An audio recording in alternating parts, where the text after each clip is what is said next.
Crossroads Community Church. We are so glad that you decided to check us out. You are invited to visit us in person at 9 or 11 a.m. on Sunday mornings. If you would like to partner with us in our mission to connect others with God, you can visit us on our website at www.crossroads.cc and click on the Online Giving tab.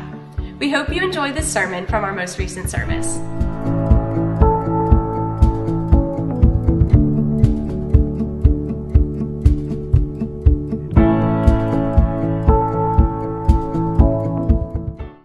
How many Friends fans are in the room today? Man, you're my people. It always happens in our house, no matter what needs to be moved. If it requires two people, we have one of those moments. Pivots, so my name is Paul, and we're going to be talking today about pivotal circumstances, or maybe pivotal circumstances. So now every time you hear that, you'll think pivot. But I just love that clip, and I couldn't get it out of my mind when I first was preparing this message, so I thought I would share that with you today. So if you haven't seen that episode, man, it's great. Go back and watch it on Netflix or somewhere. So we have been in this series called 5 Things, and we've been discovering 5 things that God uses to grow our faith. And there might be more than 5 things. There might be 1,000 things. There might be 6 things, 8 things, whatever. But we've just, through our staff and through our leadership team, we've discovered 5 things that we feel like whenever we see these 5 things happen, we know that God is around somewhere, and we start looking for Him, and we see people's faith grow in these 5 circumstances, okay? And we've looked at practical teaching. We believe that's something we try and do every single week here. Providential relationships. I watch so many people in between services just hang out with people and just pour their life out. I watched people pray with each other this morning. It's just great to see this happen every single Sunday here at Crossroads. Personal disciplines. Things you do in private, things that nobody sees, they help us grow in our faith. Maybe that's you. And today we're going to talk about pivotal circumstances. Overwhelmingly, by far, the most cards that we got were from people that said, man, it was a pivotal circumstance. It was a moment in time, something that was unexpected, something that came out of the blue that completely changed my life. And I was reading through them this week, and this morning I picked a couple out. A moment in my life, I knew that my faith grew when my mom died, and I knew in my heart that she was with the Lord. I had no doubts. And I resonate with this one because this would be my card. The moment that my mom passed away, I got the phone call. I was the last one to talk to my mom alive, and my sister called completely broken on the phone the next day, and I remember just dropping to my knees and being like, wow, this changes everything. And so I resonate with that, whoever put that in the seat. Many of you will also get this one. My faith grew through 12 military moves, trusting God for all the details on the next move. Yeah. I love this one. Financial trouble. There's only 3 words on this card. Three things. Financial trouble, baby. I love that one. I know exactly what this means, okay? Whoever you are, I'm with you, okay? My faith grew when I was diagnosed with cancer and then survived. I knew my faith grew. Wow. I knew my faith grew, and I trusted God through through a time of pain and discouragement. I know that I can do all things through Christ who gives me the strength now. Well, I like this one. It says, summer camp with Paul. Thanks. It also says, and the rest of the student ministry, but I just like the first part. Okay. My faith grew when our firstborn went to be with Jesus. Well, my faith grew when I didn't get promoted to lieutenant colonel. And this one, I met this guy first service. He came up to me afterward and said that was me. It just says falling down a mountain. It's just falling down a mountain. And then so The guy came up to me after, he's like, that was me. Like I fell down a mountain. So I was like, we'll talk about that later. Okay? I don't know what that's all about. But these circumstances, pivotal circumstances that we're talking about today, are a key ingredient in what makes great faith, big faith, grow. And so if you're following along in your notes, your app, or on your worship guide, that's our first. Pivotal circumstances are a key ingredient in what makes great faith grow. And some of these things can be positive, right? The first time I saw my son, the first time I laid eyes on that woman that I had seen for so many years, and then I saw again and said, oh, wow, this is the person for me, right? That moment when I got that promotion and I was a little over my head in work and I turned to you, God. But also, most of these things are unexpected, negative things that happen. Things that we wouldn't wish on anybody, like our enemies. We wouldn't say, enemy, I wish you get cancer, right? Like, you wouldn't say, enemy, or person I don't even know, I hope that your firstborn child dies, right? These are unexpected things that happen to us. They just come, and we don't know when the phone call is going to come, but the phone call just comes. And I've lived that, okay? You might be in the room today and say, man, I think back and I can just think of some positive things. I said, that's awesome, okay? But there's coming a day when the negative, unexpected thing is going to happen, okay? Just want you to know. And if you haven't been there, you know someone really close to you that's been there, okay? So that's what we're kind of talking about today, how we're going to kind of frame today. It's not going to be the most, it's a difficult time, okay? It's tough sledding today, just a little bit. And I say that especially before I say this, that we're going to find that God may allow or even create circumstances that challenge if we really trust him most or not. And just feel the tension in the room on that. You might say, I don't agree with that. I don't believe in a God that would create circumstances that would cause me harm. And I would say, I'm sorry, but you don't believe in the God of the Bible. Because if the God of the Bible actually orchestrates pain into our lives, okay? And that's hard, but today we're going to work through that, okay? And we'll see something really awesome on the other side. There was a guy that lived the same time as Jesus. He happened to even live in the same house that Jesus lived in, and that was his brother, his stepbrother, I guess you call him. His name was James, all right? And James said this, and this is, by the way, one of the reasons that I really feel that like Jesus was a real person and God is real is that if you were to talk about any of these things on like Facebook, I would immediately call you and say, please take that comment down, okay? This is what James posts on the social media business page of Jesus, okay? This is what he says, okay? Listen to this. Dear brothers and sisters, when you get mixed up with Jesus, okay? When you do this Christ follower things, dear brothers and sisters, when troubles of any kind come your way, consider it an opportunity for great what? Joy. What kind of company is that? Okay? For you need to know that when your faith is going to be tested and your endurance will have a chance to grow, so let it grow. For when your endurance is fully developed, you'll be perfect and complete, needing nothing. So if you're going to do this Jesus thing, if you're going to follow this guy, I want you to know something. If you're going to be close to him, you're going to have to get acquainted with this. That troubles are going to come your way, but you need to have an opportunity to pivot. You need when this opportunity comes, you don't need to pivot away from him. You need to pivot to him. You need to consider it an opportunity for joy, and that is like super hard and makes no sense to anybody, right? Unless you've been through it in the room today.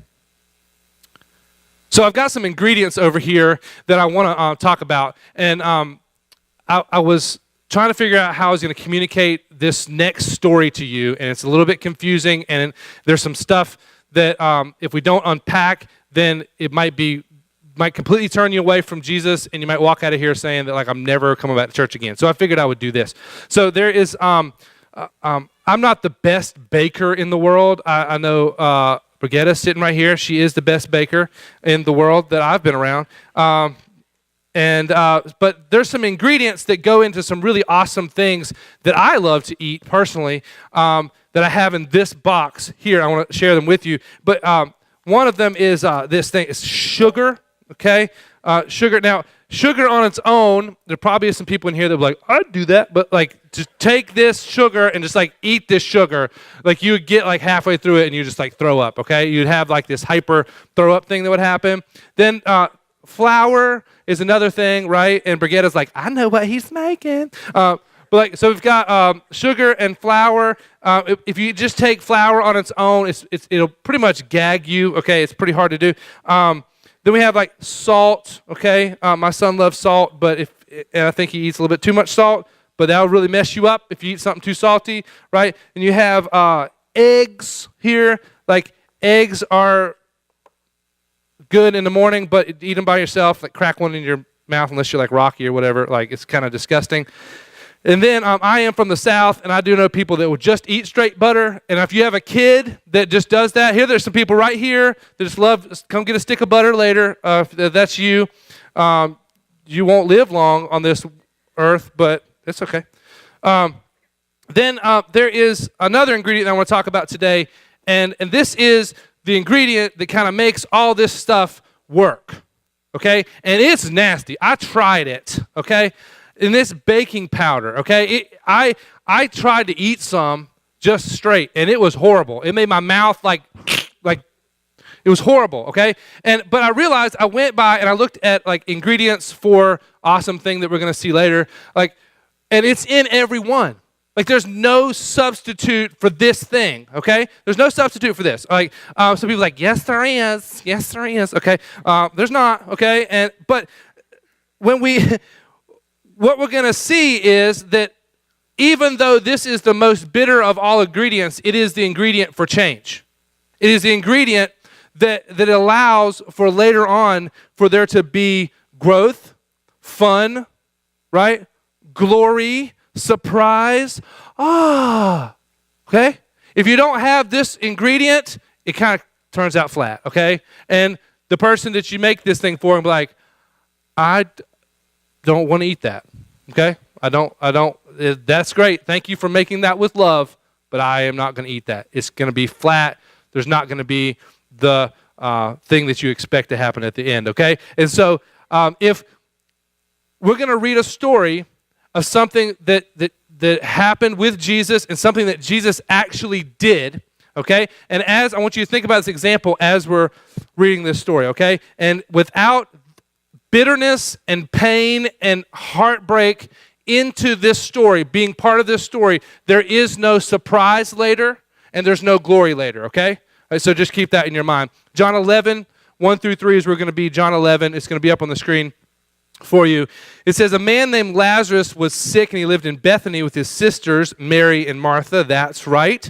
This is the Mary who later poured the expensive perfume on the Lord's feet and wiped them with her hair. Her brother, Lazarus, was sick. So the two sisters who were very close to Jesus, loved Jesus. They're part of the inner circle of Jesus. This is his crew. There's other crews. He's with another crew, right? He's with his disciples, but then these people are like, these are the people that are really close to him, okay? And so they send word and they say, Lord, your dear friend. They don't have to use his name, right? Do you have people that you're friends with like that? It says, man, your brother needs you. Or, man, your friend needs you. And you know who that is, your best friend. Your best friend is like, I know who my best friend is, okay? He says, your best friend, he's very sick. When Jesus heard about it, he said, Lazarus' sickness will not end in death. No, it happened for the glory of God, okay? So that the Son of God will receive glory from this. So right here, what Jesus does, he creates a third category for bad things happening, okay? And because he's Jesus, he can do this kind of things, right? Theologians are like, whoa, you can't be adding. I thought just bad things happen to bad people, and then bad things happen accidentally to good people, right? But Jesus says, well, no, there's another category, is that bad things happen, and I actually start them, and I produce them in people's lives so that later on I can get glory from them, okay? Okay, so that's kind of tough to swallow. It's a little bit bitter. It's just like maybe eggs. It's not quite baking powder, but it's a tough one, okay? So he says, so that God will receive glory from this. So although Jesus loved Martha, Mary, and Lazarus, he stayed where he was for the next 2 days. I don't know about you, but when I call my friend and my friend doesn't come to the hospital, like, we've got issues later, right? I need to talk to you later. Like, where were you, bro? Like, well, man, the game was on, and I was like, 2 days, man, I was like at vacation. I was at this timeshare, and I couldn't just leave the timeshare. I mean, I had to stay at the timeshare. I know you're sick and you're about to die, but I mean, it is my vacation. So Jesus says, guys, we're just going to stay here. And then 2 days later, he says, all right, guys, let's go back to Judea. In verse 11, in the second part of that, he said, our friend Lazarus has fallen asleep, but now I'll go and wake him up, right? And the disciple says, Lord, hey, they're really good at reminding of Jesus of things that he forgot. And so he's, Lord, look, if he's sleeping, I think this is Luke that says this because he's a doctor. In my medical opinion, you should let him sleep because if he sleeps, he'll feel better. And if you just give him some chicken noodle soup or whatever else, like he'll feel better. Lord, if he's sleeping, just let him sleep and he'll feel better. And they thought Jesus meant that Lazarus was simply sleeping, but Jesus meant Lazarus had died. And then Jesus, in verse 14, says, guys, Lazarus is dead. And Luke goes, oh, what? He's not sleeping? Like, Jesus, you're messing with us here, man. Like, what is going on? Like, who are you? Like, Lazarus is your best friend. Are you a psychopath? We stayed for 2 days and he's not just sleeping, he's dead? Are you crazy? We should have gotten out of here. And then Jesus goes to the next level in verse 15, and he says, and for your sakes, I'm glad I wasn't there. What? Jesus really is the psychopath in the story, right? Like, there's a normal people, like, we should go help this guy. And Jesus is like, no, let's stay. Let's just hang out. And I'm glad I wasn't there. For now you will really believe. Come, let's go see him. And Jesus is like, whoa, let's go see a dead body. Now it's a little bit too late now. Okay, come, let's go see him. And then Thomas, they also reminded him in this story that, like, they tried to stone where Lazarus lived. They had already tried to kill Jesus one time, and they reminded him in this text, like, hey, by the way, like, they tried to kill us there. I really don't want to go die.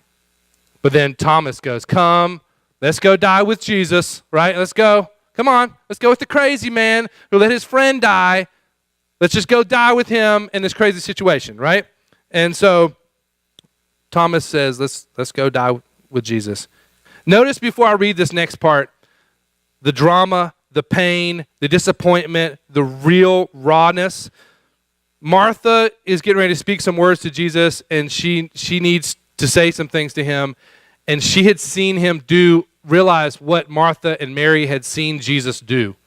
Martha and Mary had seen Jesus heal people from, like, Wi-Fi healing. You know what I'm talking about? They were just like, do you believe? Yeah, well, your son's better.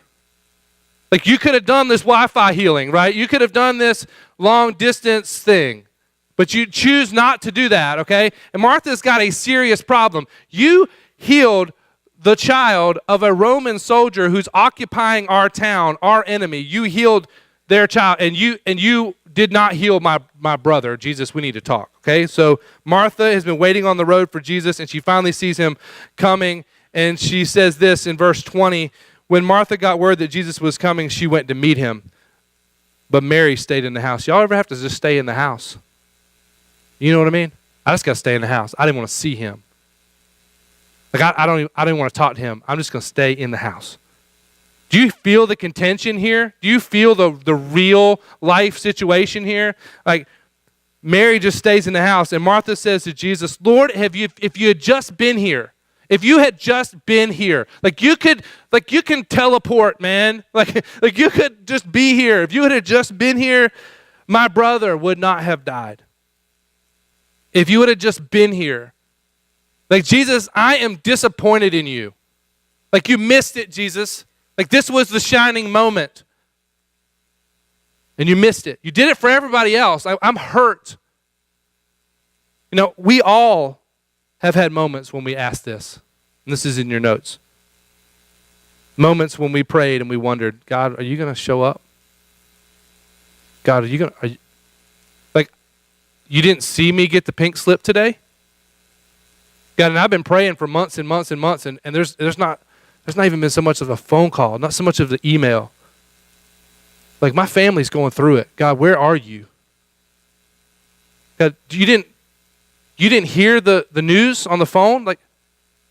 Like this cancer is supposed to go away. God, you're supposed to be the great physician. Like, you're the one who heals, the healing one. And God, I've been praying, and you didn't heal. Like, in fact, you took, God. Like, you took. And I'm hurt. Do you hear that in this passage? I do. And listen to what Martha says. It's a pivotal circumstance in her life, unexpected pivotal circumstance. She says this, but even now, I know that God will give you whatever you ask. Like, in this story, you have not acted the way I thought you would act. I called you as a friend, and you didn't do friendly things. But even through my tears and through my pain and through my heartache and through all of this mess and watching my brother die for the last 2 days and watching you not come for the last 2 days, I'm still going to believe that if God wants to do anything, he's going to do it through you. I believe. And Jesus said, your brother will rise again. And Martha says, yeah, I know he'll rise again when everyone else rises on the last day. And then Jesus changes the game. Jesus drops the mic. Jesus says, this thing that I'm cooking up isn't just for you. This is for the whole world. Listen to who he talks to. He doesn't say to Martha. Listen to who he's referencing in this verse. In verse 25 and 26, Jesus told her, I am the picture. I am the embodiment of the resurrection and the life. You're looking at resurrection and you're looking at life. And he doesn't say Martha. Listen, who does he say? Anyone.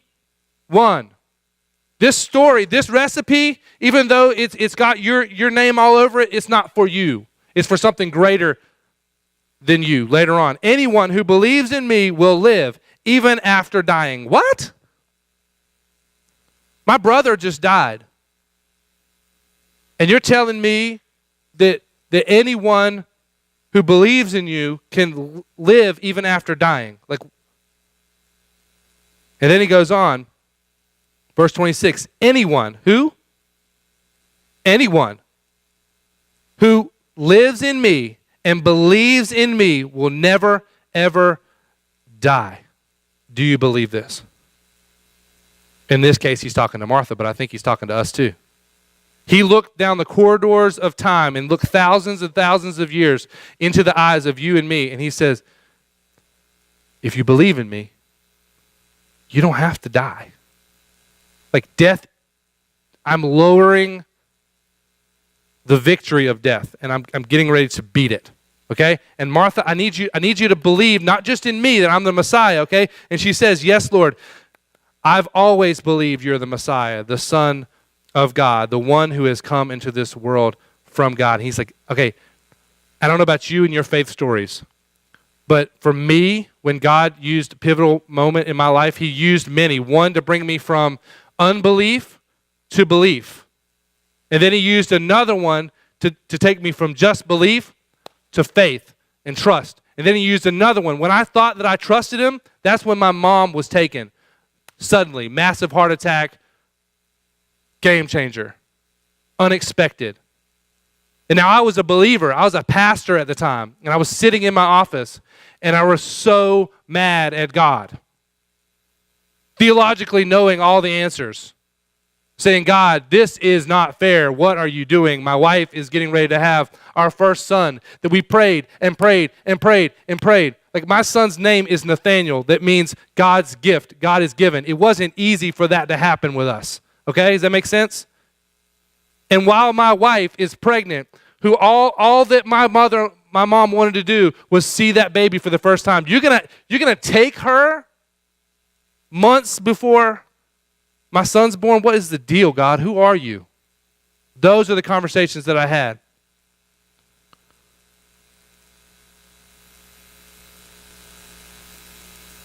I think he looked me square in the eye and he said, now, what I'm cooking up, I did something years ago for you. And you can have hope in this moment. And that was the only thing that I could hold on to in that moment, was the hope that there would be a day that wouldn't be like this day. So the recipe is this: someone Jesus loves gets sick. Jesus uses a circumstance to move the faith of his disciples and close friends. Jesus allows his friends to be hurt, disappointed in him, angry, embarrassed. Jesus raises his friend from the dead so that others around him would go from non-belief to belief, but he also had other things in mind, and I challenge you to read the rest of the story later today. Please read chapter 11 through 18. I'm not even going to talk about, guess what happens? Jesus goes, he says, Lazarus, come out. And he comes out. But see, there's something greater than just this story that's going on, okay? Something even greater, like a next level type of thing that's getting ready to happen. See, this is, we think that this is just for them, but Jesus is like, no, it's for anyone. So what I'm getting ready to do is for anyone. See, something else is happening when Jesus tells her, I am the resurrection and I'm the life. Anyone who believes in me will live even after dying. Everyone who believes in me will never die. Do you believe this, Martha? He looks straight. We have the opportunity to look straight to Revelation chapter 21. And in Revelation chapter 21, it says this: Then I saw a new heaven and a new earth, for the old heaven and the old earth had disappeared, and the sea was also gone. And I saw a holy city and a new Jerusalem coming down from God out of heaven like a bride beautifully dressed for her husband. And I heard a loud shout from the throne saying, Lazarus! Remember the loud shout? Lazarus, come out. He didn't just raise Lazarus. He's giving you a picture of what can happen. And what is going to happen to Lazarus is getting ready to happen to Jesus in just a few short weeks. And I heard a loud shout from the throne saying, look, God's home is now among his people. And he'll live with them. And they will be his people. And God will be with them. And he will wipe away every tear from their eyes. And there'll be no more death and no more sorrow or crying or pain. All these things will be gone forever. So now do you see what he's making? See, he's making this day. He's making a day when there is glory and there's surprise and there's awesomeness and there's praise and there's a party and there's a celebration. He's making this day for all. How many people? All people who believe in Jesus, not just Mary and Martha, not just Lazarus, not you. He's making a day. He started thousands of years ago making a recipe that even though the ingredients are harsh, and even though we need ingredients in this recipe that are hard to deal with and that are an agent of change, we believe they're pivotal circumstances in your life that God is trying to use to make you grow, force you to grow. We believe he's doing that. And for those people in this room who have been through tragic, unexpected circumstances, I think most of them would tell you, if it wasn't for that thing that God brought me through, I would never have seen Jesus the way that I see him now. He's so sweet. Did you know how sweet he is? Do you know anything about a God who visits me at 3 a.m? When I've cried so much, there's no more tears come out. And he visits me and he sits with me. And he tells me that I'm not alone. When everyone else on the earth has turned their back on me, and he sits with me and he comforts me and he reminds me of this day. He said, son, there's a day coming when I'm going to wipe all these tears away. I felt those tears. In this verse, you see the shortest verse. Jesus goes up to the grave, right, where Lazarus is in there, and he pauses and he weeps. Shortest, Jesus wept. And he takes a moment and he feels this pain. In this verse, it says that Jesus is angry. In this chapter, read it later. He's angry. He gets ticked off at death. He's like, ugh, can't wait to kill you. Wait to kill you. In a few weeks, he kills it, right? And I believe that while he's on that cross, he feels the pain of Lazarus, right? And he's like, man, death, you took my friend. Never again. Never again will someone who believes in me take taste this death ever again. I'll automatically, as soon as they die, they'll be with me. Don't you you took my friend. I'm so mad at you. I'm so angry at you. And he does that for you, and he does that for me. But bitterness has to come. Bitterness has to enter in. I've invited a friend of mine to come this morning and share his story with you. So it's a painful story, and he has so much courage to share it. And I think as Gerald comes, the first time, I think Gerald was one of the first people to speak up at our church about this issue of how does God use pivotal circumstances to grow our faith. And we were in a thing we call leadership community. And as I said, we've used these cards for the last couple months. We started with our staff, and then we went to our leadership team, and we had them fill these out. And I don't know if you were in that room, but I was kind of passing the mic around, and Gerald, when we got to this point, and he had his card in his hand, he grabs the mic, and just walks off with it. And I was like, Gerald, come, where you going? And so Gerald, after that, begins to share this story, and everybody in the room was just dead silent. And I asked him if he would be brave enough, and he agreed to come and share that with us. And so, Gerald, tell us about your pivotal moment. Thank you, Paul. My pivotal moment came, I see my wife just walked in. We were a family of 4, going through life, 2 kids, husband, wife, and I was the head of that family, or so I thought. I thought I was doing a good job. But circumstances changed in which God took our youngest child, Anthony, and people always say, I can never imagine, and you can't. Nobody's prepared for that. We lost our son, and I found that I wasn't enough to keep the family together. I was doing okay as a husband, I was doing okay as a father, but in that moment,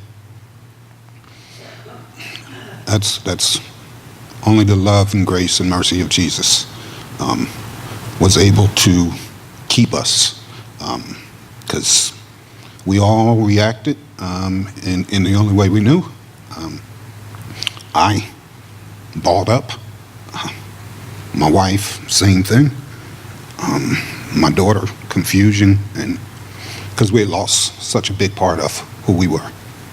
And I think it was only through time, prayer, strength that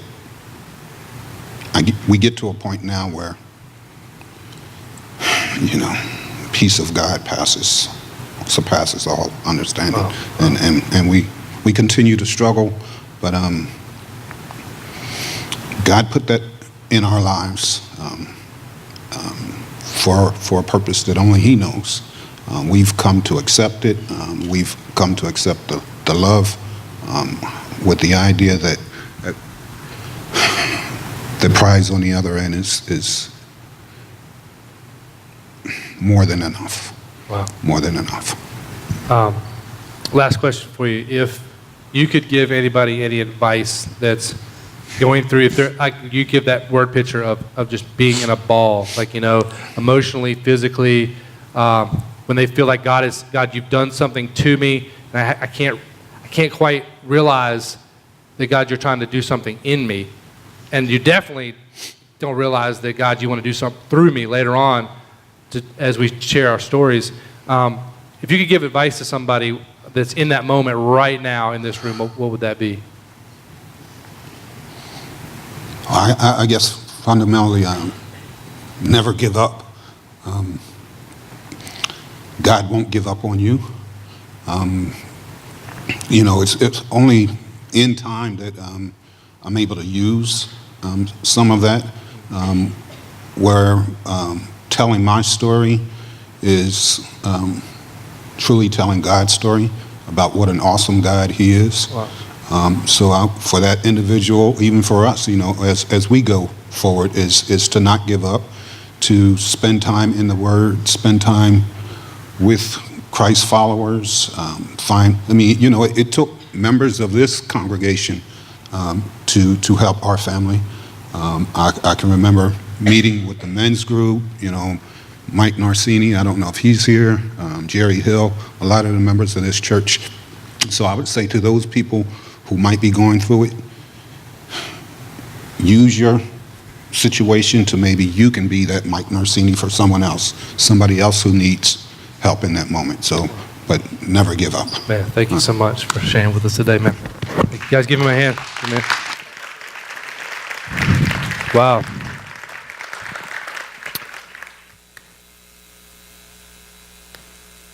A little bit of homework for you guys. We want to surround you with practical teaching and things as the worship team comes that we can kind of grab onto, that has some kind of handle for us. And I know today has been kind of a whirlwind of, maybe I haven't seen that before. Maybe I need to talk a little bit more about this. We hope that it's just the beginning of a conversation that's going to continue to go on in your faith families and as a whole faith family together, but also in your small groups and groups with your closest friends. God, and so we want to encourage you to do this. First of all, read again John 11 through 18. Read that. You get filled in on more of the story and why God was doing what he was doing through Jesus and why Jesus did what he did. And also, think to yourself, what ingredients do you think that have been mixed up together to bring you to where you are in your faith journey now? Like, what are the ingredients? Like, some of you put them on cards and said, like, I knew this was the thing. But, like, maybe there's some other ingredients that might not be as hard to swallow as this, but where we need to actually realize that, God, you orchestrated that thing to happen, and we need to give him glory, and we need to give him praise. We need to say, God, like Gerald said, man, what strength to say, now I can see. I used not to be able to see, and when I was going through it, I couldn't see, but God used people to help frame my pain and say, no, he's making something in you. He didn't just do something to you, and I know you feel like God just did something to you, and I know you're hurt right now, but God's doing something in you. He's making something stronger. And by the way, don't forget the people that he did these things to. They're the players. They're the actors on the stage in the last scene. When he gives his life for you and me, they're at his feet. And I don't think they're the ones at his feet going, God, what are you doing? Come down. They're the ones at his feet going, yes! Yes! Because they know what he's doing. Kill death. Kill it. I'll see you in 3 days. That's what they believe. See, because they went through a hard time. And he brought them to this point where they weren't just believers, but they were like, God, if anybody can do things, and anything can come straight from God, it's you. And so I'll sit by the grave. So I'll take my whole month's wages and I'll break that jar and I'll anoint your body with them and I'll wipe it with my hair. And when people ask me questions, I'll say, man, this is my only response to what he's getting ready to do. And Jesus says, yeah, you're right. She's anointing my body for burial. And no one else understood in the room except for these three. And they whispered to each other, hey, let's anoint his body because he's going to kill death. And that's why the ladies, they sit outside the tomb. They don't go anywhere. When everybody else is running away, where are they? They're sitting right there. Because God moved their faith. He grew their faith from just believing to trusting. Even when nothing else is going right in my life, I can trust you, God. And I don't know if that's you this morning. I don't know where you are, but there's people around the room right now who care for you. Aaron's up here. I'll be up here. Like, we care for you. We want to be the ones that come around you in whatever you're going through and saying, like, together, we'll go to that day. Because do you know what the bride is that's coming down from heaven, that's dressed all nice and pretty? You know what that is? It's the church. It's us. We'll be together on that day. Did you know that? Together.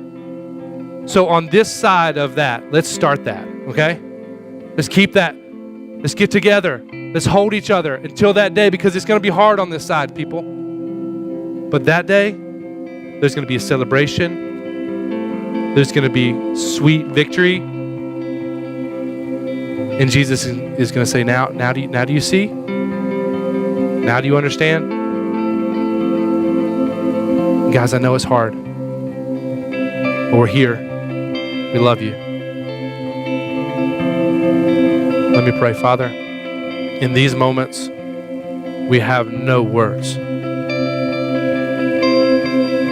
We don't know how to approach you many times other than just to lay at your feet and say, God, I don't have any other means by trusting you, but I have nowhere to hang my faith other than that if there's anyone that can do something, I know it's you. And God, today, maybe even for the first time, I'm going to say, God, I put my faith and trust in you. I'm going to put my faith and trust in who Jesus is. I believe he is who he says he is. I'm with Martha. You are the Messiah. You are the one who's come into the world to save us. And I'm going to put my faith, I'm going to put my trust and my hope and my future, I'm going to put it in you. Because everything else has failed me. Will you take my life, whatever it is, and make it into whatever you want it to be? I give you my life this morning for the very first time. Jesus, come into my heart. Come into my life. Change me from the inside out. Maybe that's you this morning. So Jesus, we worship you today because we know, we trust that you are the one. You are the Son of God. And you're God who put on flesh for us. You felt our pain. There's nothing that we're going through that you haven't been through, and you understand. So for just that reason right there, God, let we put our hope and our trust in you this morning. God, there's nothing on this side of heaven that even rivals you. And we love you and we praise you in this moment. It's all we have. Amen.